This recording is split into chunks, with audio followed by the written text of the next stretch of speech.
하나님 말씀은 예스라 6장 16절에서 18절입니다. 16절에서 18절까지 우리 같이 함께 읽겠습니다.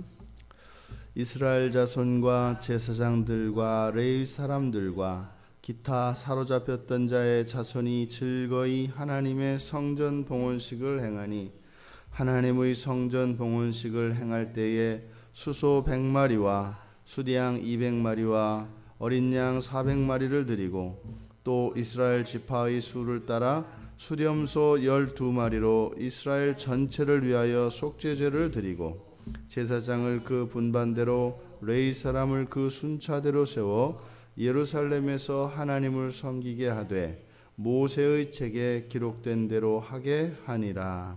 아멘. 성전이 봉전되었고 이제는 성전을 하나님께 드리는 봉헌식이 이루어지고 있습니다. 그러니까 봉헌은 그대로 하나님께 드린다 이런 의미가 되는 것이죠.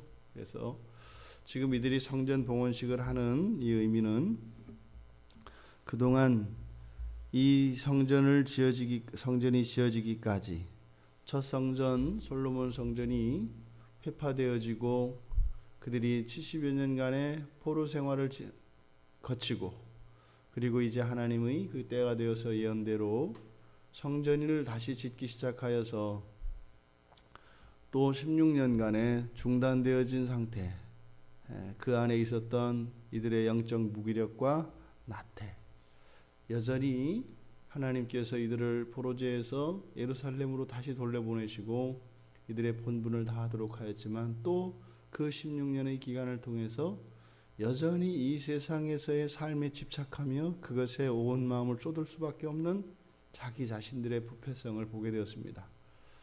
어찌하였든 20여 년에 걸친 성전 공사 기간을 마치고 완전히 성전이 이루어졌습니다. 그것을 지금 하나님의 은혜입니다. 이 모든 것이 하나님의 은혜입니다 라고 하는 의미로 성전 봉헌식이 이루어지는 것입니다. 하나님의 주권과 하나님의 은혜가 아니고서는 이것이 이루어질 수 없었다.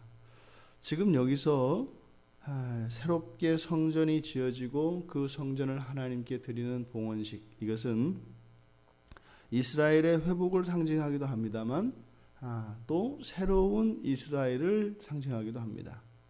이것은 재창조된 이스라엘, 오늘로 말하자면 신약시대에 살아가는 교회를 의미하기도 하겠고 또 좁게는 우리들 한 사람 한 사람 개인에게 적용하자면 일상 속에서의 예배라고 할 수 있겠습니다.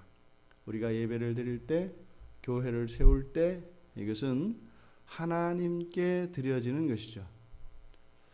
우리가 개혁주의 신앙을 가진다라고 할 때 이 개혁이라고 하는 의미는 우리는 날마다 개혁될 대상인 것을 잊지 않는 것을 의미합니다. 우리가 가지고 있는 무엇이 다른 것이 아니라 우리가 현재 하고 있는 모든 것은 개혁되어야 한다. 이것이 개혁주의입니다. 그것은 우리 개인에 이르기부터 우리 교회, 우리들이 가지고 있는 신학, 이 모든 것들을 의미합니다. 그러니까 개혁주의는 자랑할 수가 없는 겁니다. 우리의 부족과 온전하지 못한 것을 인정하는 것이 개혁주의이기 때문에요. 지금 여기서 새롭게 성전이 지어지고 하나님께 봉헌되어지는 이 봉헌식 이 장면, 이것은 오늘날 살아가는 우리 기독교인이 참된 개신교인이 가져야 될 마음의 가짐입니다. 그래서 우리의 마음은 날마다 새롭게 우리의 마음속에 이 마음의 성전이 그렇게 새롭게 날마다 지어져야 합니다. 지금 여기에서 하나님께 봉헌되어지는 성전은 솔로몬의 성전을 계승하고 있습니다. 왜냐하면 솔로몬 성전의 그 모형, 그것을 보았던 사람들 그리고 그것에 따른 솔로몬 성전의 구조와 규모에 따라서 고레스 왕이 그것보다 더 큰 규모의 성전을 짓도록 명령을 했다고 말씀을 드렸지 않습니까? 똑같지는 않지만 어쨌든 솔로몬 성전을 원형으로 하여서 이 성전이 지어져 가는 겁니다. 그래서 교회에서 전통이 중요한 이유가 그런 겁니다. 전통과 역사가 매우 중요합니다. 로마 캐톨릭 로마 교회에서는 너무 지나치게 이 전통이 성경보다 더 우위에 있는 것으로 하기 때문에 잘못되어졌지만, 또 우리 개신교인들이 가지고 있는 약점이 될 수 있는 부분이 뭐냐면 전통의 부재입니다. 오늘 아침에도 그런 생각을 하게 해봤어요.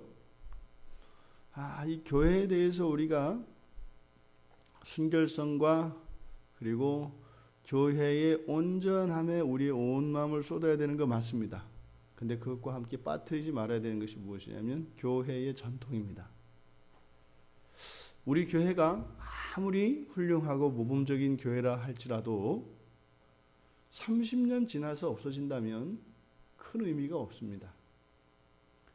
우리 지금 집안이 아무리 잘 살고 정말 사람들로부터 인정을 받고 존경을 받아야 되는 집안이라 할지라도 30년, 40년 안에 대가 끊긴다면 그것은 역사 속에서 한 점에 불과하다 이 말입니다. 그래서 이 교회가 역사적으로 계승되어지고 그 전통들을 보존하며 유지되어지는 것 자체도 굉장히 중요하다 이 말입니다.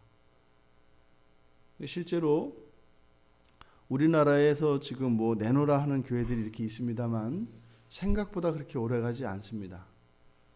그러니까 50년 전에 40년 50년 전에 가장 큰 교회다 했던 교회들 지금 사람들에게 기억도 안 됩니다. 100년 200년을 두고 이야기하면 더 말할 것도 없죠. 우리의 신앙이 이런 역사성과 전통을 가져야 할 것입니다. 그래서 역사성과 전통은 우리의 삶의 양식과 문화로 나타납니다. 그것이 사람의 편의에 의해서 사람들의 기호에 의해서 만들어지는 것이 아니라 성경 말씀에 기초하여 우리의 삶 속의 삶의 양식으로 삶의 방식으로 정착되어져 가는 것, 이것이 전통과 역사입니다. 지금 솔로몬 성전을 모형으로 하여서 지금 스룹바벨 성전 제2성전이 지어진 것은 그 역사성, 그 전통의 계승이라는 점에 있어서는 연속적입니다만 이 형태의 규모 그리고 이 성전 건축에 참여하는 방식과 그 형태에 있어서는 같지 않습니다. 지금 여기에 사용되어지는 제물들 17절에 보니까 쭉 나옵니다. 수소 100마리, 수양 200마리, 어린 양 300마리. 공교롭게 배수예요. 그렇죠? 100, 200, 400. 이것은 아마 이스라엘 사람들의 마음을 상징할 것입니다. 더 많은 것을 하나님께 드리고자 하는 그들의 마음의 표현인 것 같아요. 근데 지금 이들이 드린 제물은 너무나 초라할 때 그지없습니다. 열왕기상 8장에 보면 솔로몬이 성전을 건축하고 봉헌을 할 때 드렸던 제물의 숫자가 나옵니다. 소가 여기서는 지금 100마리인데 그때는 22,000마리입니다. 22,000마리 상대가 안 돼요. 양은 12만 마리입니다. 어마어마할 정도의 규모의 차이죠. 또 하나 차이점이 무엇이냐면 뒤에 보면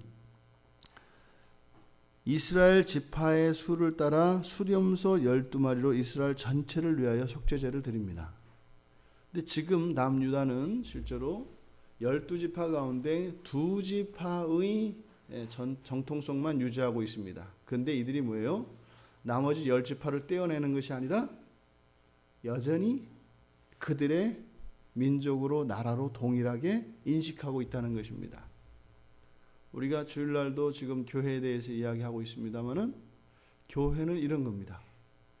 심지어는 10지파가 갈려나가서 북이스라엘을 세우고 남유다와 대립하며 대치되며 그렇게 지냈을지라도 교회에서는 그렇게 발라지는 것이 아니다라는 겁니다.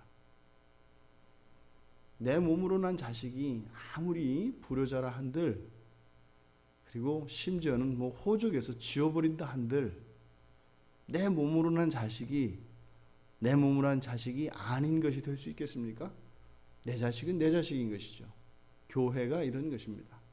지금 여기서 12마리의 수렴소로 속죄제를 드리는 것, 바로 지금 전체 12지파 가운데 2지파만이 남아서 남유다라고 하는 부분과 같은 모양으로 이스라엘의 그 역사와 이스라엘의 정통성을 계승하고 있지만, 이들은 전체에서 일부가 아니라 전체 모두를 이들은 대표하고 있다 이 말입니다.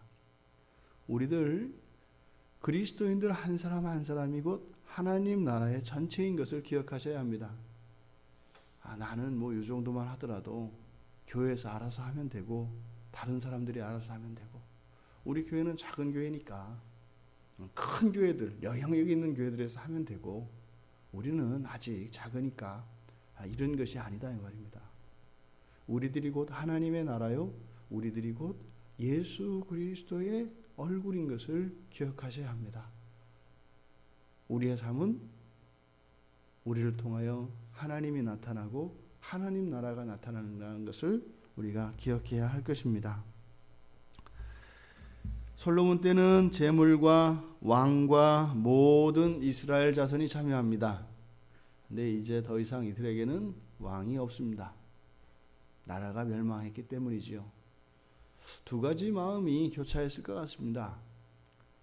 우리의 왕, 이스라엘의 왕이 있어서 함께 제사를 드리던 그때에 대한 향수가 있을 것이고, 또 하나는 왕이 세워지기 이전에 사사기 때가 생각날 수도 있습니다. 그토록 인간왕, 눈에 보이는 왕을 그토록 원했고, 그렇게 하면 나라가 더욱 강성해질 것으로 알았는데, 결국에는 그 왕의 잘못으로 인하여 이 나라가 죄악에 빠지게 되었고, 결국에는 이 나라가 멸망하게 되었던 이들의 역사를 되돌아보았을 것이라는 것입니다. 우리의 왕은 예수 그리스도 한 분이시면 족합니다. 우리의 삶 가운데 이 주권, 절대 주권의 자리, 왕의 자리는 예수 그리스도 이외에 그 누구도 서서는 안 될 것입니다. 이들이 지금 봉헌식을 드리며 이제 왕이 없이 이제는 정말 하나님만이 우리의 왕입니다 라고 고백하며 이 봉헌식에 참여하였을 이 이스라엘 백성들의 마음이 우리들의 마음이 되기를 바랍니다. 우리에게는 예수 그리스도 그분만이 진정한 왕이십니다. 또한 이 수렴소 12마리, 제물로서 속죄제로서 드렸던 이 수렴소 12마리, 이것은 이스라엘의 회복, 또한 새 창조된 이스라엘, 그리고 이것은 분명히 이스라엘 전체의 죄를 대신하는 것입니다. 여기에서 나오는 12마리의 속죄제물인 수렴소는 곧 우리의 예수 그리스도이십니다. 솔로몬 성전 때의 영화와 그 영광과 그 규모에 있어서는 비교가 안 되는 초라한 것이지만 이들의 모든 죄를 대신하기에 충분한 것입니다. 예수 그리스도 단 한 분의 죽음이 어떻게 온 인류의 과거와 현재와 미래의 죄를 대속할 수 있겠습니까? 그것은 그분이 살아계신 하나님의 아들이시기 때문입니다. 우리는 그리스도 한 분만으로 충분하다는 것을 기억하시기 바랍니다. 모자라지 않습니다. 지금 여기에서 22,000마리, 12만 마리의 제물들이 드려지지만 그것은 숫자에 불과합니다. 무슨 말이냐면 유한한 거다 이 말입니다. 그런데 우리를 위하여 화목제물로 당신을 내어드린 바 되신 예수 그리스도는요, 수로 헤아릴 수 없는 무한 본질의 산 제물이셨던 것을 기억하시기 바랍니다. 우리는 그분 위에 서 있습니다. 우리는 그분 위에 구원받을 수 있었고, 우리는 그분 위에서 오늘날 하나님의 은혜를 누리며 살아갈 수 있는 것입니다. 여기에서 되어졌던 성전 봉헌식이 우리의 날마다의 삶 속에서 일어나기를 원합니다. 여러분의 마음속에 날마다 새로운 성전이 지어지기를 바랍니다. 그리고 그 성전을 하나님께 드릴 수 있는, 그리고 우리의 주권을 절대적으로 예수 그리스도에게만 우리의 왕으로 섬길 수 있는 복된 여러분들이 되시기를 주님의 이름으로 축원드립니다.